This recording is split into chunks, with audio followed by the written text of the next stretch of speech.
Hi, everyone, and welcome to episode 327 of the Tick Bootcamp podcast. The title of today's interview is Exposing Lyme, an interview with Alexis Raleigh. My name is Dana Papadopoulos. And I'm Matt Sabatello, and I'm so excited to be here today with Dana and Alexis to share this brilliant story that couldn't have been told better by anybody other than Dana and Alexis together. Yeah, I really loved getting to hear Alexis's story. I was able to relate to a lot of it, and I think a lot of our listeners are going to be able to relate to a lot of it too. She is a Spitfire. She is a reporter from New York, and I'm really excited for you all to hear her voice. She has a very powerful story and voice that I think is going to bring a lot of hope and encouragement to everyone listening. Hey, Alexis. Hi.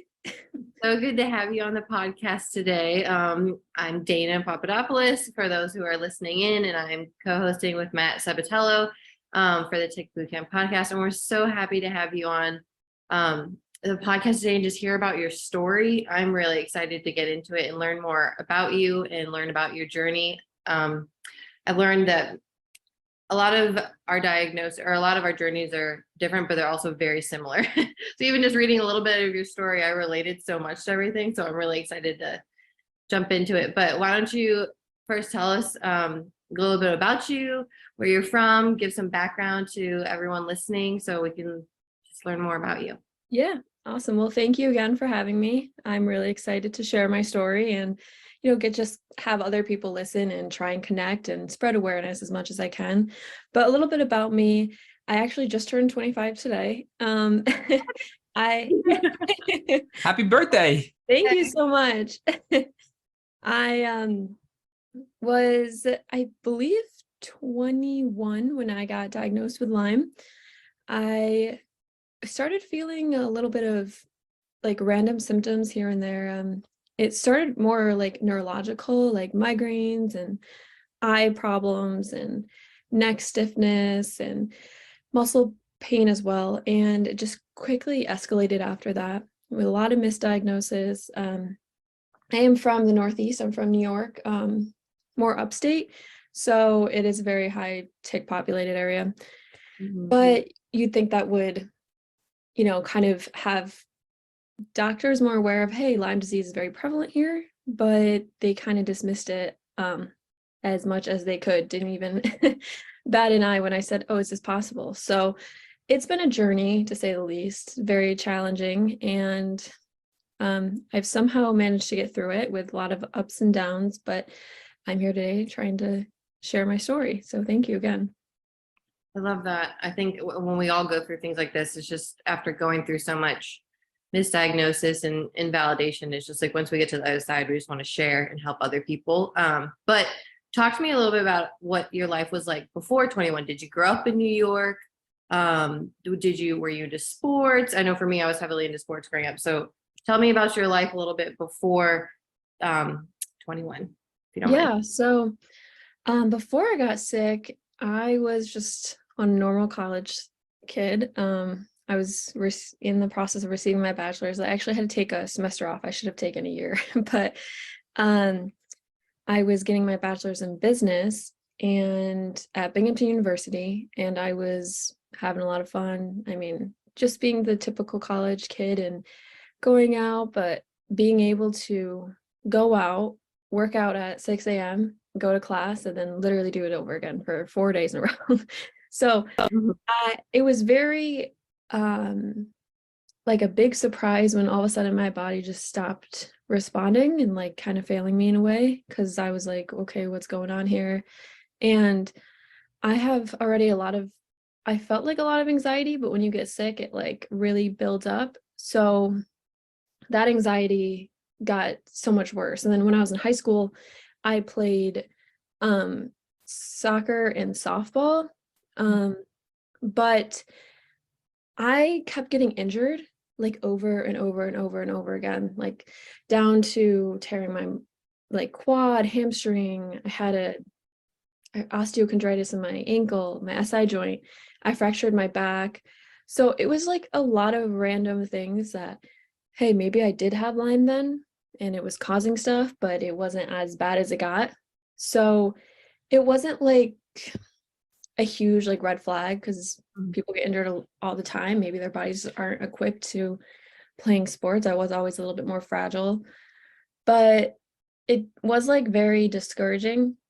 So when I did get sick with like the headaches and the constant migraines that wouldn't go away for like a year, it was just I didn't know how to respond to it because you go to doctors and you're supposed to trust them and you're supposed to hope that you get better, because it's a headache. So why isn't it going away?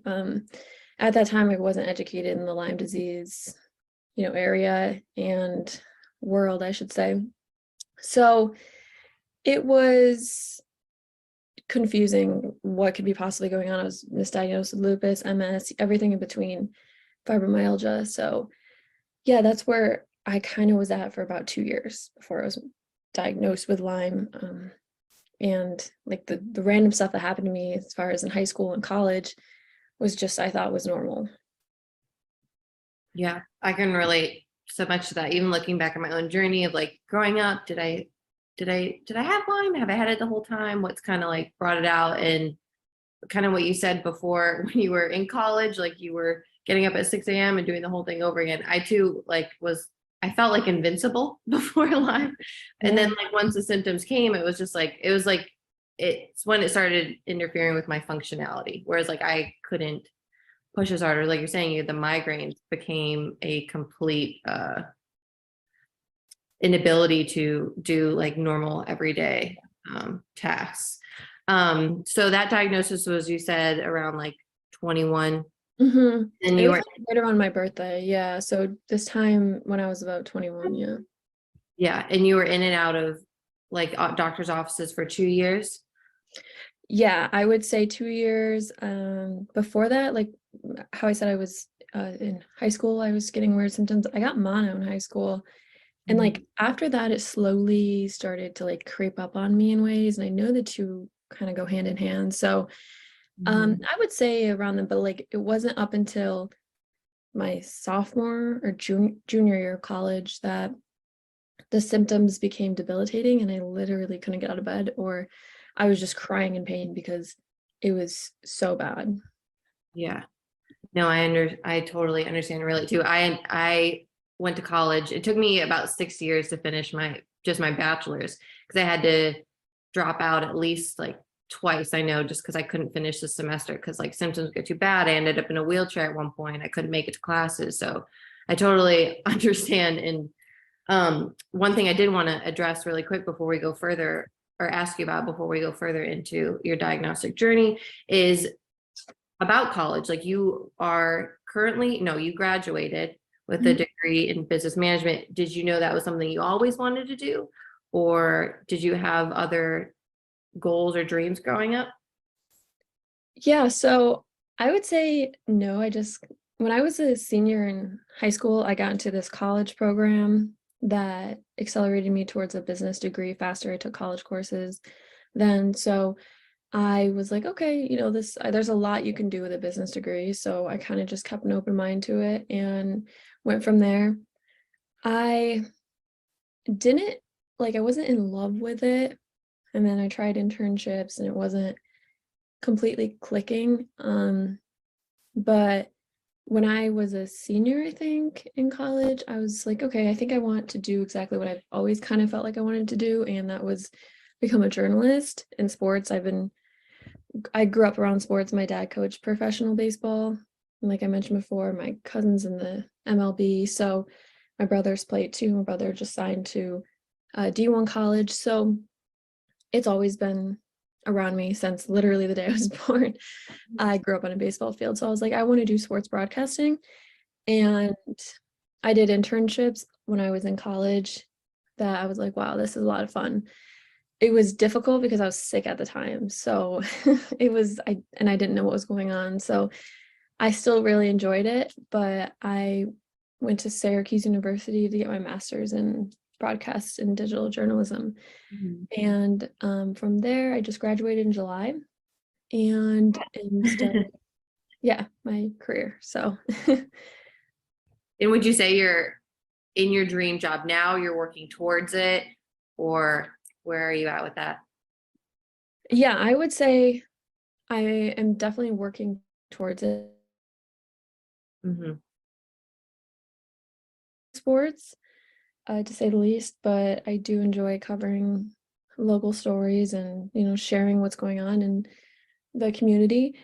I would like to have more of a sports focus, whether that be in even radio or, some sort of field. It's very, open up. So you can kind of do anything with it, but I do like being on camera and having my personality show through that. Yeah. So I would say I am working towards it. It's a tough area. It's very kind of brutal in a way, but like, if you like it, then you have enough thick skin, you can deal with it, which I think after everything I've been through doesn't really faze me with what is said to me and what's not. So yeah, so, and it's a grind, it keeps you busy. So yeah, I would say I'm working towards it. I love that. Okay, thank you. Yeah, I always say I'm like, when I'm like scared about something, I'm like, listen, I've dealt with Lyme disease for so long. I'm like, I can do anything at this point. Yeah, that's how I feel. Scares me at this point. Okay, great. So I'd love to get back into kind of like that diagnostic journey and first having those debilitating symptoms come up in your diagnostic journey with being like going to doctors for like over 2 years. And I know for me, when I started going to like when I started becoming like very debilitated and trying to figure out what was going on, I would go to doctors and the diagnoses kept piling on, but I never got like the Lyme diagnosis, or was never told like, oh, there's a root, or they couldn't even tell me what the root was. And then all my diagnoses were just like incurable. So at that point, all they could help me do was like, here's symptom management and here are like medication. So can you talk to me about what that was like, those 2 years of just like doctor's appointments, diagnoses, and then you said eventually you did get diagnosed with Lyme, but I missed that. How, if you want to share like that journey, Yeah. and then again, like how you got diagnosed with Lyme, like was it a blood test? And then we'll go with that first.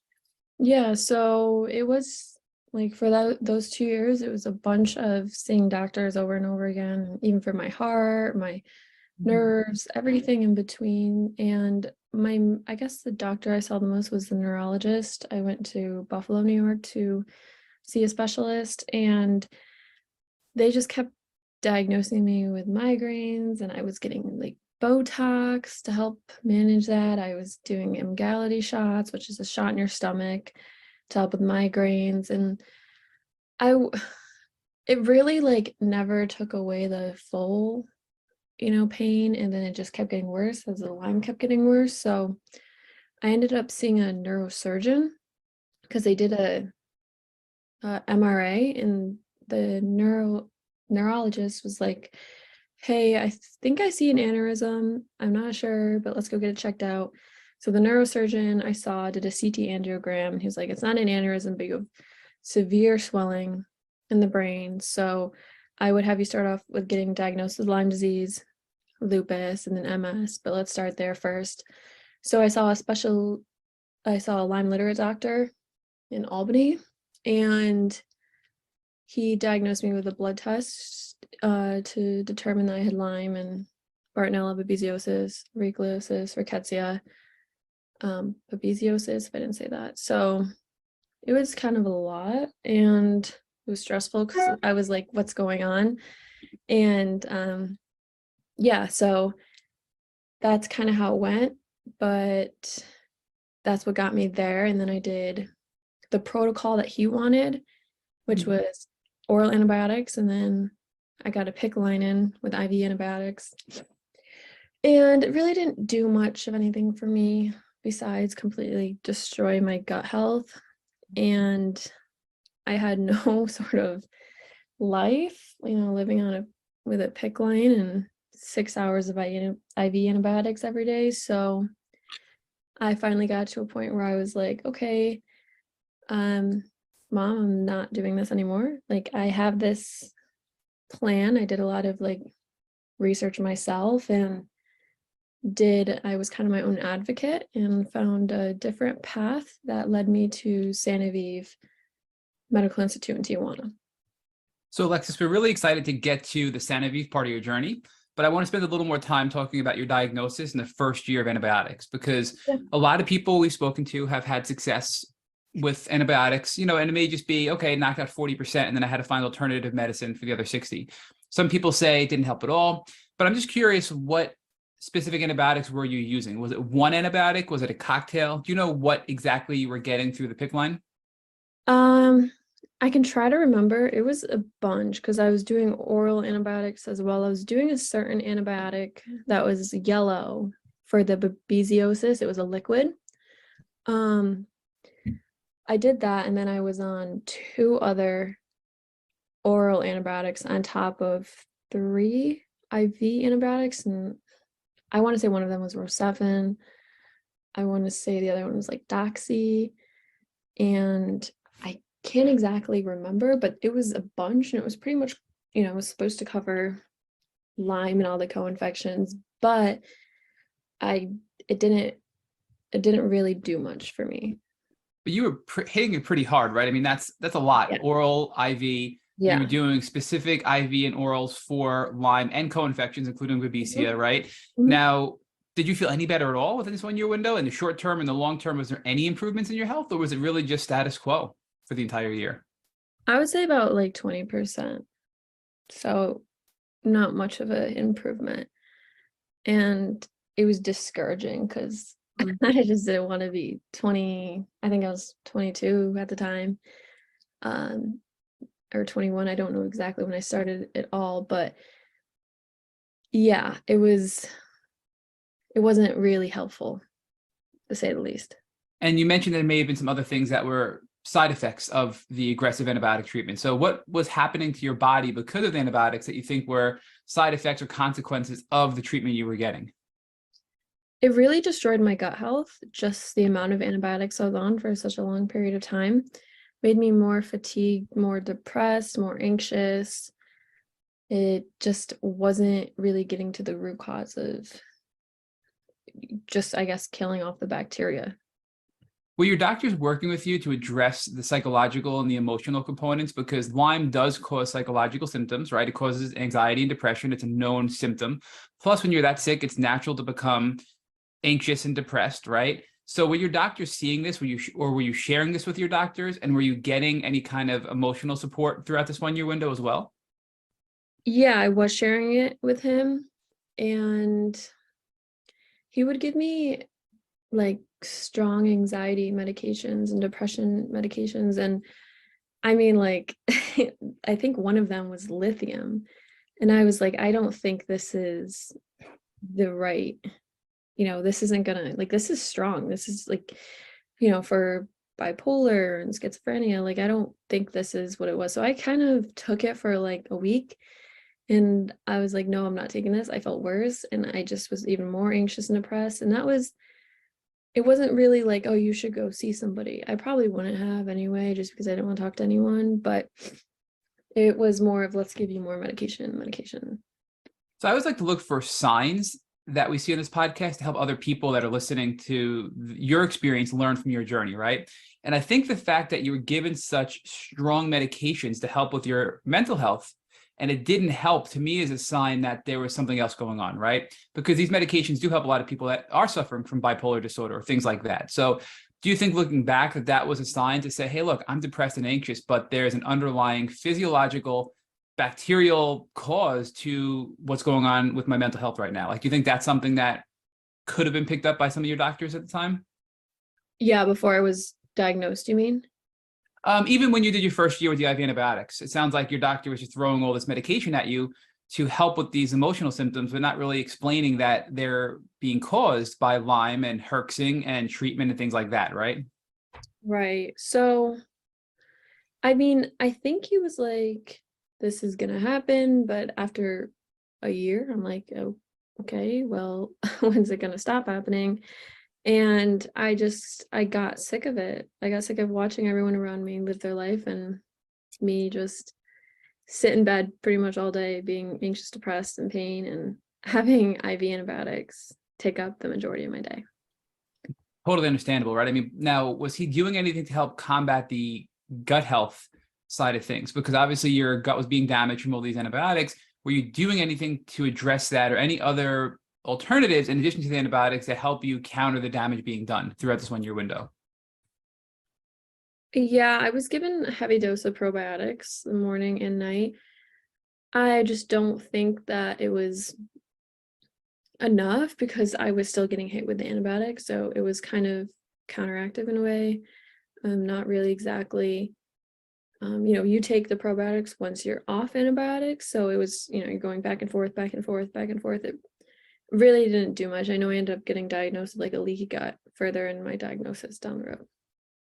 Yeah, and leaky gut is very common with prolonged use of antibiotics. So let's talk about now, you finally made a decision and said, hey, things have to change, right? And I know I do want to get to Sanoviv, but I know I totally jumped in on Dana, so I want to make sure Dana doesn't have any more questions. And I'm going to step back anyway. Dana, you can take it from here if you don't mind.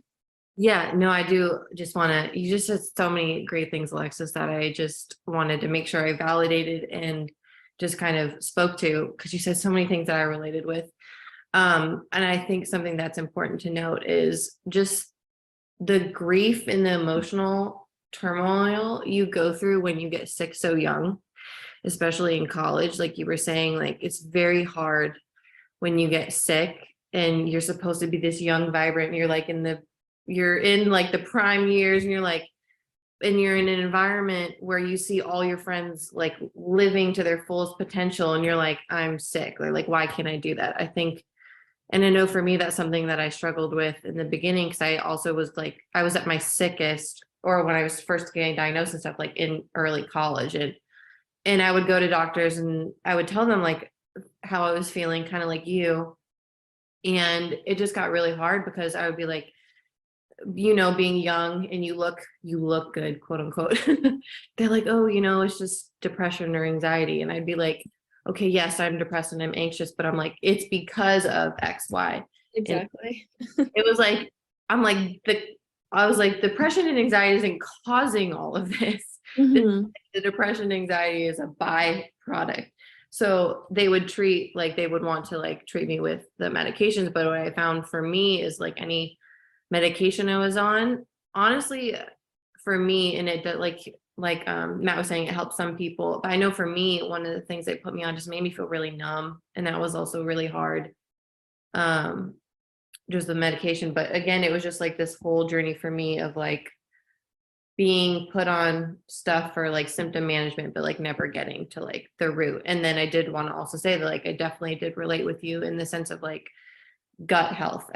I'm on this journey with my healing. I know this podcast isn't about me, but I did want to note, just to say with you too, like a big part of my journey has also been like gut health, and I was also put on antibiotics at times. But I know for me, I couldn't even finish a round of antibiotics because my gut was so like messed up, and I've also been like diagnosed with like leaky gut and all those things, and also like, which I didn't learn until later, like having gut issues, even like what Matt was saying, that could even cause like depression and anxiety. So it was this whole journey of like being diagnosed with things, but like never getting to the root. And then I also had to go through a lot of therapy. I feel like that was also a very big saving grace for me when I didn't have friends or family that could understand what I was going through. Like my therapist was the person I could like unload, like, I'm 20 something. I feel like I shouldn't feel like this. All my friends are getting to do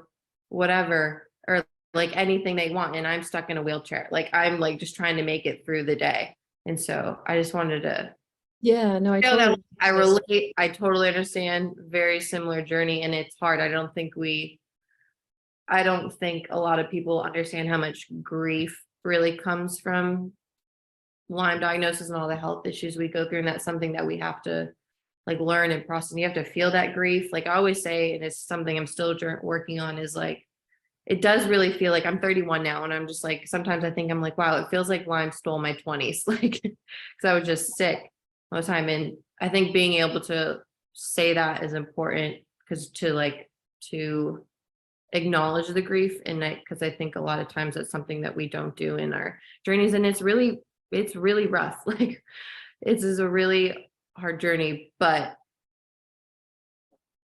part of healing is being able to almost like hug those parts and be like, it's okay. And it helps you move forward in your journey of like continued healing. But we'll go back. I just wanted to say all that. I totally Yeah. understand where you're coming from. And I think on top of that, a lot of trauma too, that is hard to process and then try and get through it, because the smallest thing can, as far as, you know, how I guess for me, can really trigger me. So I totally understand where you're coming from. Yeah, it's hard. It's hard on a whole different, not just physical, but mental like aspect. It's it is. It's a sective trauma. I'm totally in agreement. I feel like, I think I even said this on my podcast, like I'm even going through like trauma therapy right now. And I'm just like, I read the book, The Body Keeps the Score. I don't know if I'm allowed to plug things on the podcast, but I totally am. That was a great book.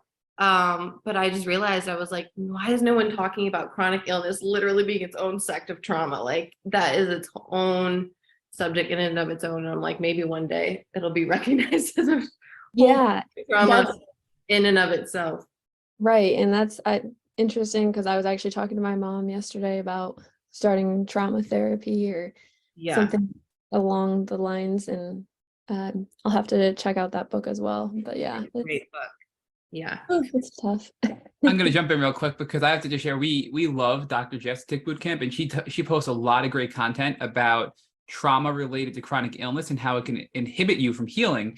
And there are so many stories out there that she shares all the time about people who are doing everything right to heal, but they're stuck. And once they can address that trauma, they can break through that final stage of healing. So we see this often. And I think, Dana, to your point, and Alexis, to everything you've been explaining about your journey, this experience is traumatizing and we have to work through that. So I just want to, confirm that this is really important piece of healing that when I first got sick, I never would have wanted to accept or admit, because it makes me seem weak and it makes me seem not strong, like I'm traumatized. But this is a very traumatizing experience, and we have to address that to get through, to break through our healing, potential, I feel. So I just want to reinforce that. And I digress again. Dana, I will let you continue to pick up. No, it's great. I'm in agreement with everything you said. So yeah, I did want to address too what Matt was going towards with Sanoviv, because it was so interesting when I was reading about you and what you shared with us. Is I got to a point too where it's like I had exhausted all my resources. I had done Western medicine. I had gone through like after 8 years of that failing me, I went to Eastern medicine, and then I tried Eastern medicine and lots of different holistic modalities and even that wasn't helping me. So I was just like, it got to a point where, I feel like everyone gets to a point where it's just like, you're just so desperate. You're like, I'll do anything, go anywhere, if it's out of the country, if it costs hundreds of thousands of dollars. And like, I remember getting to that point multiple times in the journey. But I remember the one time I actually did look into Sanoviv, and I like contacted them, and I was like back and forth with the people there, and it got to the point where like I didn't need to anymore, but it was definitely on my radar. So can you talk to us about that whole experience? Treatment there, what that was like? Yeah, of course. These people there were the most amazing people that I have ever met, and so kind-hearted, and actually listened to me. That was the first as far as doctors. They, on top of, I guess, besides the medical aspect of things, I think being treated with respect and actually not being treated like you're crazy and you're actually taken serious has a huge role in how you try to progress to heal. And I found that with them, and they listened to me with everything, and they were truly just, like I said, all around amazing people. They have a whole group of doctors there. They have a therapist, they have your main Lyme literate doctor, they have a group of nurses, you do like massage therapy, you do energy healing, they have a nutritionist, a colonic for colon hydrotherapy.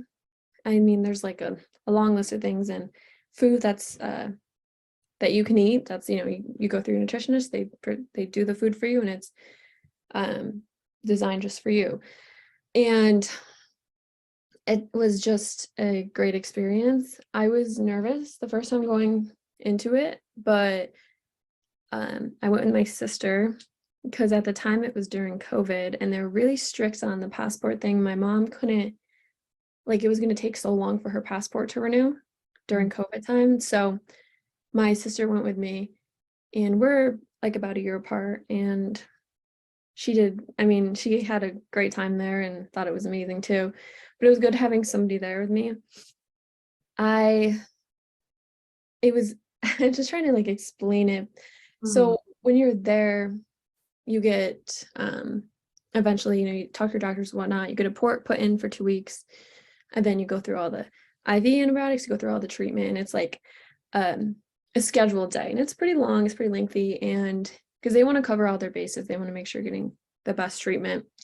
And then there's 2 hyperthermias once a week, and I don't remember how that went because you're under anesthesia for it, so I don't know how that goes. But I remember the first time I woke up, I was really sick because I was so sensitive to anesthesia. But after that, I was fine after the second round.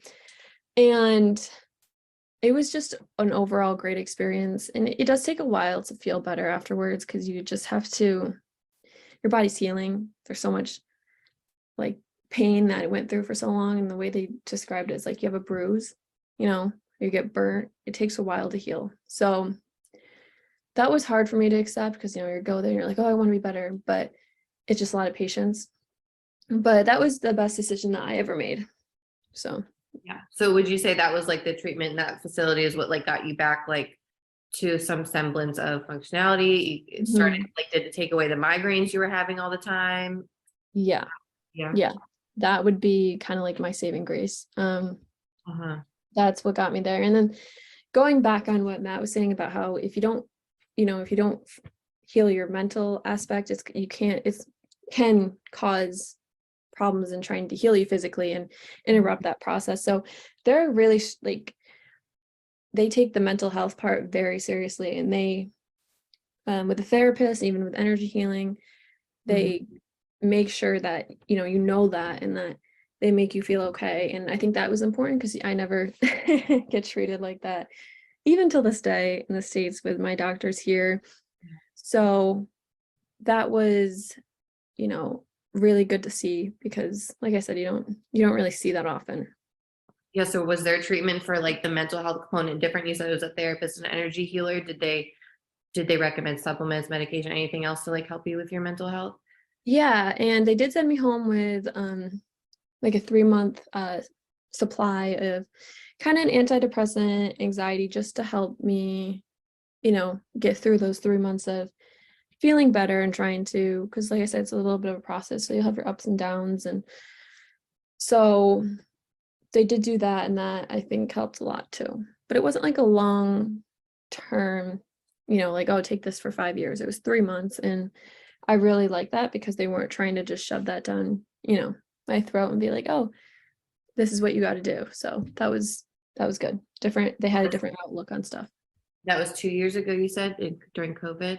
So would you say like since then, has your health like been on like an upward trajectory? I know with like my healing, it's always like it's like a little bit of a roller coaster. You're like going up and down and up and down and up and down, but like at least there's an upwards trajectory. Yeah, I would in like the past like 2 years.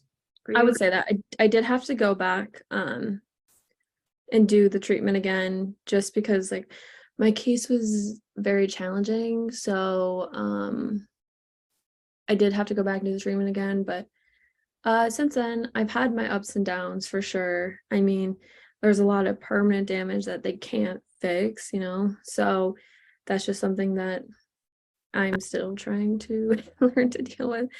I did have a little bit of like a crazy setback that I haven't had in a while that still is like I kind of struggle talking about because I just don't understand like where it went wrong. But I think with like, as far as like just with all the stuff going on with COVID and whatnot could have affected me. But yeah, I'm just, I guess, trying my best to be positive. And so I definitely want to circle back to the setback and discuss, potential triggers and things you're doing now to address the setback. But I do want to just go back to the Sanoviv component because we've probably had about half a dozen people on this podcast go to Sanoviv And every single one of them has said the same thing, that it's a foreign country, it's really scary. They bring somebody with them, but the experience as a whole is so refreshing because they make you feel safe, they make you feel comfortable, and they address the physical and the emotional side of chronic Lyme disease. So I think you're kind of reinforcing that, but I'm more curious, like what specifically they did, right? So obviously they're known for hyperthermia, which is when they raise your body temperature and your body gets to a temperature that's so high that the Lyme bacteria can't survive, and it essentially kills the bacteria in your blood and in your body, right? That's the general idea behind hyperthermia. But they also do a ton of IVs, and while you're going through this hyperthermia chamber where you're under anesthesia and you're getting your body temperature, risen to a certain level, you are also getting pumped with antibiotics to help kill whatever else is going on in your body, right? So it's sort of like a 1-2 punch approach with this hyperthermia. But we know they do more. You mentioned colonics, you mentioned energy healing, you mentioned therapy, you mentioned other IVs, you mentioned other tools. So what else did they do there? Like things like ozone potentially. Can you just share with us the breadth of treatment services they offer while you're there at their clinic? Yeah. They do ozone therapy. On top of that, they do hyperbaric, and these are both performed the 2 weeks I'm there. I get 4 treatments of each of those. So 4 ozone, 4 hyperbaric, and they have a whole schedule that it comes, you do these at certain times. There's oxidation day, there's IV day. So they have it all lined up. I never really dug into why they did, because I just was like, okay, this is what you're doing, so I trust you. So they do that, and then they do the colon hydrotherapy. They do that 4 times as well, before and after hyperthermia. I think the day before, and then either a day or 2 days after, and that just helps detox, especially with like anesthesia and stuff. It causes some gut issues, so that helps with that. And it's called like the quiet room, and they do therapies there. I don't know, it's more of like I think they do stuff that helps like nervous systems, muscular systems, stuff like that. And their machines, I don't know exactly what the machines are called or what they specifically targeted each one, but they do that there, and that you're just quiet the whole time you lay there, and then you can go to sleep, whatever works. And I'm trying to think of what else they did. I know, sorry, I'm just trying to, chiropractic care as well. And that was huge because I've got a lot of joint stuff that my muscles, also have caused joint pain and whatnot. So they do a lot, and, it is expensive, but if you really compare it to, if you didn't have, I guess, insurance in the US, that would be like triple the amount of money compared to what they charge there. So really, it's actually a lot better financially wise, if you think of it, because just knowing how a lot of Lyme disease stuff isn't covered by insurance. So it was more smart to go there too. Alexis, do you mean that some of the treatments were covered by your insurance? So part of the oh, okay. I misunderstood. No, I meant like if you did those treatments, like if you did those 2 treatments in the States and you didn't have insurance in the States, it'd be triple the amount of money. So out of the country, I wasn't really scared to be in Tijuana. Personally, I was like, whatever. I just don't think I had like a care really as much. I was like, whatever, it's all good. But I tell my doctors in the States I went there, and they're so judgmental, like, oh wow, you went to Mexico to get medical care, like, and it's like, wow, you're like that arrogant. That you think you're like that much better. It's mind-blowing. It's like, okay, well, you didn't do anything for me, so Right. It's and that's not even my Lyme litter doctors. I'm just talking about like, you go to your primary doctor who has no concept of Lyme disease whatsoever. I think they do, they don't. So I've got definitely in arguments with them. That's a whole other topic. But yeah, I think that the treatment that they did really covers every base that a Lyme patient especially needs to address. And I guess I'm thankful that they do hit every spot as far as when it comes to that. Yeah, I know. I'll jump in and say, like, I remember that was one of the things that really appealed to me when I was like looking at Sanoviv, is because at the time, like, I can't remember, I definitely had like, it's probably seeing like Western medicine doctors, but I was also seeing like other doctors, but I really wanted where I could like go somewhere and have like all my doctors look at me at one time. So it's just like, Mhm. instead of going from like one specialist to another specialist and then none of them talking, it really appealed to me that like I could go there. And she was saying how like they all look at your one case and they all sit in one room and they all talk and they look at you from head to toe and address like every systemic system in your body all at once. And I was just like, oh, that sounds great. So like we don't do that here in America in Western medicine. It's just like, which is so, I think we do a lot of things backwards, but I'm like, the fact Yeah. that like, your specialists are all treating the same person, but none of them talk to each other. Like it's, you have to Right. be like the in between. I'm just like, so it really appealed to me. And I really liked that approach when I heard about them. And so I definitely, I definitely still believe in that whole philosophy of like, in order to like heal all of it, we do need to take a look at every system in our body. So whereas like I don't have like a room full of doctors, I have specialists, but it's now like I'm like the person like Doing the looking middle at work. all of it. Yeah. But so that was 2 years ago. You did treatment, you went again. So tell us a little bit of where you are now and what you want to share. I know it's super hard. You kind of alluded to like you might be, you know, feeling like a little rough at the time. I know that's in my Yeah. my journey, that's very also been very discouraging to me when it's like Right.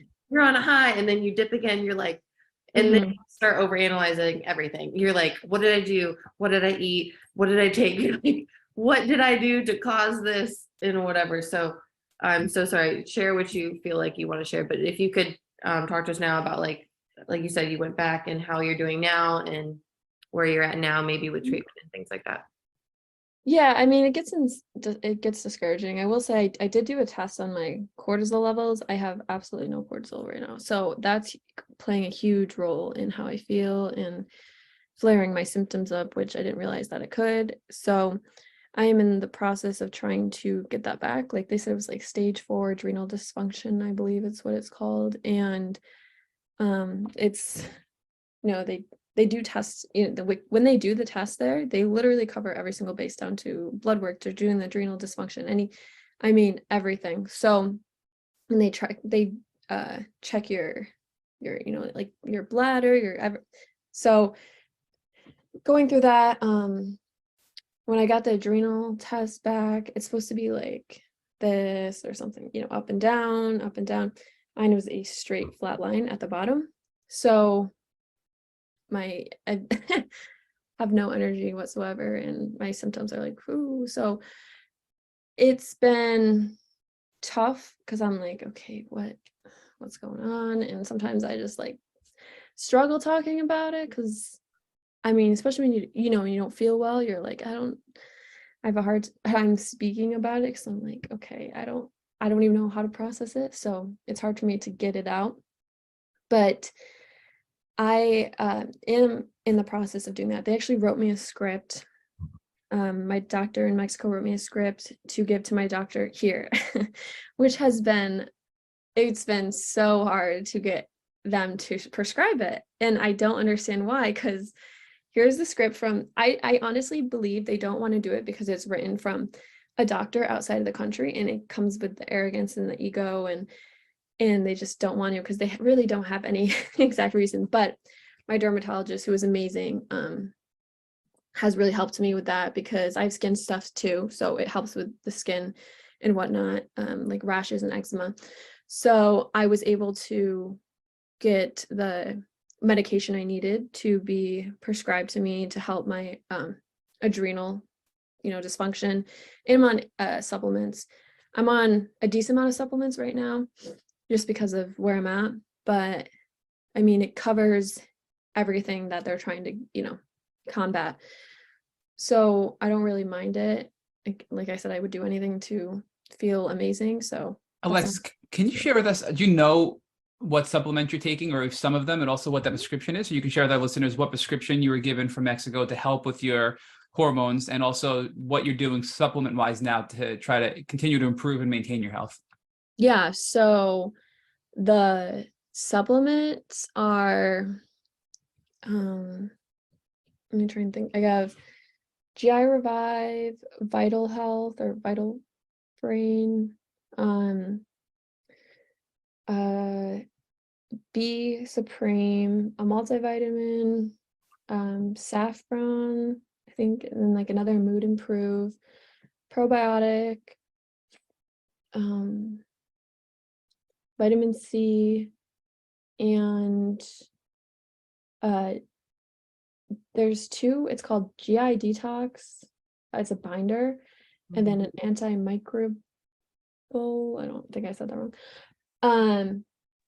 Antimicrobial, right? Now it's a hard word. Yeah. Yeah. I do not have a medical background, so I cannot say these things, but yes. That as well. So there might be one I'm missing. I can't really remember. They're all downstairs, so if I looked at them, I can name them. Well, kudos for remembering all that, because that's a lot you just listed. So you're sitting here being hard on yourself, and I'm like, wow, I can never remember all what you just described. So thank you for having that at a recall in your memory. Do you remember, Alexis, what the pharmaceutical is that you're working now with your dermatologist to get?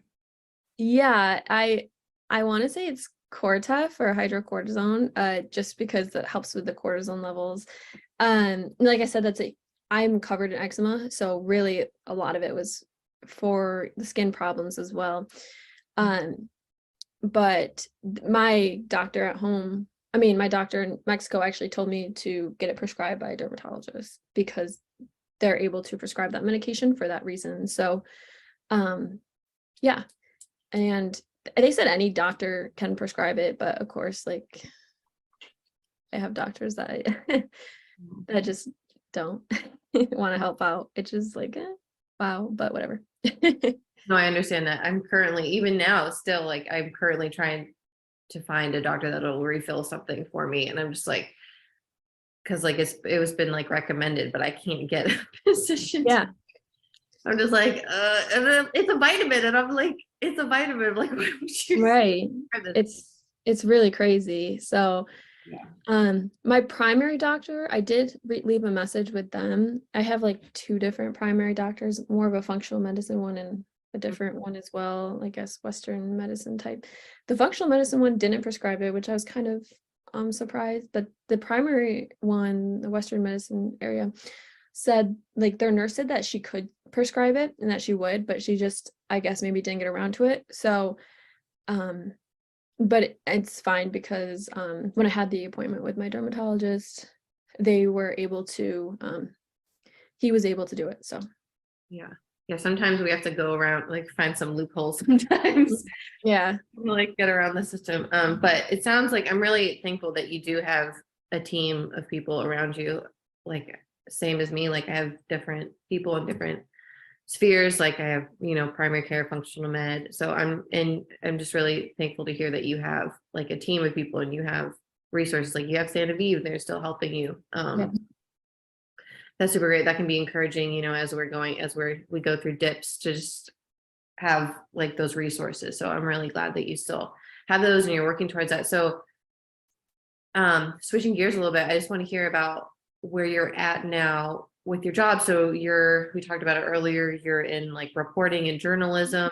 Can you share about, you might have mentioned it before, you have to repeat it again for me, where exactly you're a reporter at, what you do now, and like, I know you said you wanted to be like in more geared towards like sports, but has your Lyme journey, your diagnosis, like, has that affected maybe like your whole reporting field and journalism? Like, do you think that'll eventually like bleed into that one day, like reporting and journalism, and like, again, like your Lyme journey, it's talking about Lyme? Yeah. So right now I had a little bit of a setback, so I was not working for a little bit and slowly getting into things, back into the process of it. I love what I do. You're never bored. You're always doing something, and I like that. And I think, as I said before, I love covering sports, but I do like sharing stuff that goes around in the community. And if I do have the opportunity to share a Lyme disease story or awareness, during seasons, I will jump right on that. I've always wanted to have my skills and my voice be heard in the Lyme community. So that is something that I hope can happen eventually. If I do take a different route than sports, that would be where I would want to, branch off to somehow. So I do have my own podcast. I actually haven't been able to use it because I got sick. So everything's just been like on pause. But I'm definitely not shy to having, my opinions be heard, and I'm not outspoken. So I do really enjoy that because I have the opportunity to, have people listen to things, important things such as Lyme disease. So, and they do cover that when they get the chance, because like I said, I'm in the Northeast, which is very prevalent with Lyme disease. So it's, I think, getting recognized more and more. And I know, as you guys probably do know, it doesn't get recognized as much as it should, even a little bit. So I think maybe that depends on where you live, but you would think it would be more recognized here. But it is gaining more traction. And so I would like I said, to either go both those ways. Alexis, I just want to say that I think it's so cool that even throughout your Lyme journey, you had to expose the fact that you weren't getting proper care from your team here. And then you had to go to Sanoviv where you received proper care. So a lot of what you've done, even before you became a reporter, was indirectly or in your own mind, exposing these flaws and then finding solutions to them, right? So now here you are being a reporter and you're exposing news, world news, right? And you want to focus in more now on Lyme disease with the reporting side in sports, which is really cool because you're using, I feel like, your God-given talents that helped you overcome the hurdles you experienced in the beginning with Lyme to now turn it into a career and use that to help gain exposure to Lyme disease and the severity of it. So for me, hearing this conversation with you and Dana has been awesome, Alexis, just to hear, and I'm so sorry you had to go through this, but you fought and exposed all of these problems and doctors not treating you the right way to get the proper treatment. And now you're taking that forward into your career. And it's just really powerful to hear the story of hope. So this is not my part. I'm sorry, Dana, for interrupting. I just wanted to tell you how much you've touched me already on this podcast, Alexis. So thank you.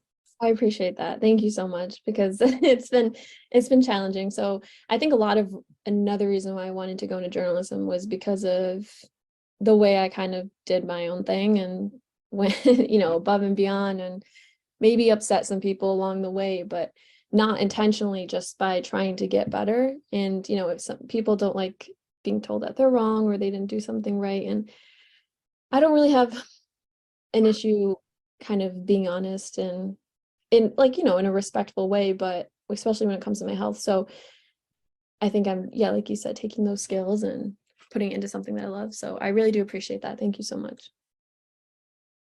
Yeah, I love that. That was really great. I'm great that you pointed that out, Matt. Like full circle. It's like, wow, it's like you've been doing, like, exposing things like from the get-go. And it's almost like you've been your own like journalist and reporter throughout like all of it. And I really that was really awesome. Thank you for that, Matt. That was really great. And I'll just end with this question that I think it will apply. It's something I've heard in podcasts before, and it was really helpful to hear. But something that last thing I wanted to ask you was, in like just kind of like leave everyone with, is if you could go back and tell like your younger self, you go back and tell your younger self at any age, whether like maybe you want to say like high school or even like, actually no, we'll say your younger self, like at the beginning of your journey, like what would you tell your younger self? I would tell my younger self to not lose hope, because I definitely lost hope along the way and have put myself in some pretty bad mental situations and emotional distraught. So I would just tell myself that it gets better. You just have to keep fighting.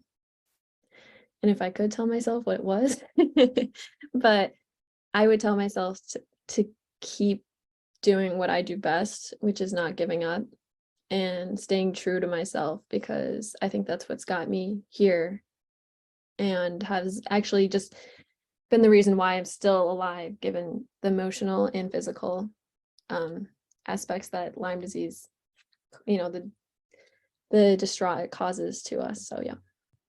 Well, Alexis, this has been a powerful, informative, helpful podcast for me personally. I know it's going to help thousands of people when it launches. You and Dana were just brilliant. I cannot thank you both enough, Alexis and Dana, for coming on and joining the Tick Bootcamp podcast and helping others going through this horrible experience. So again, thank you both so much. Thank you so much. I appreciate the opportunity to share my story and be on here. You guys were awesome. So thank you. Thank you guys for listening to our Tick Bootcamp interview with our guest, Alexis Raleigh. To our listeners, we have a call to action. First, if you'd like to learn more about Alexis, please check out her Instagram at Alexis Raleigh. Second, if you've enjoyed this episode of the Tick Bootcamp podcast, please share it with your friends on social media. Third, Tick Bootcamp has created a Tick Bite blueprint that has been inspired by the information that has been shared with us by past podcast guests. We urge you to visit our website at tickbootcamp.com/bite to view the blueprint. Fourth, don't forget to subscribe to this podcast on Apple Podcasts, Google Podcasts, or Spotify to get your automatic episode updates of our Tick Bootcamp podcast. Please take a minute to leave us an honest review on your podcast platform of choice. And finally, if you'd like to search our podcast library of over 300 episodes, subscribe to our email list, or share feedback, please visit our website at tickbootcamp.com. Thank you as always for listening.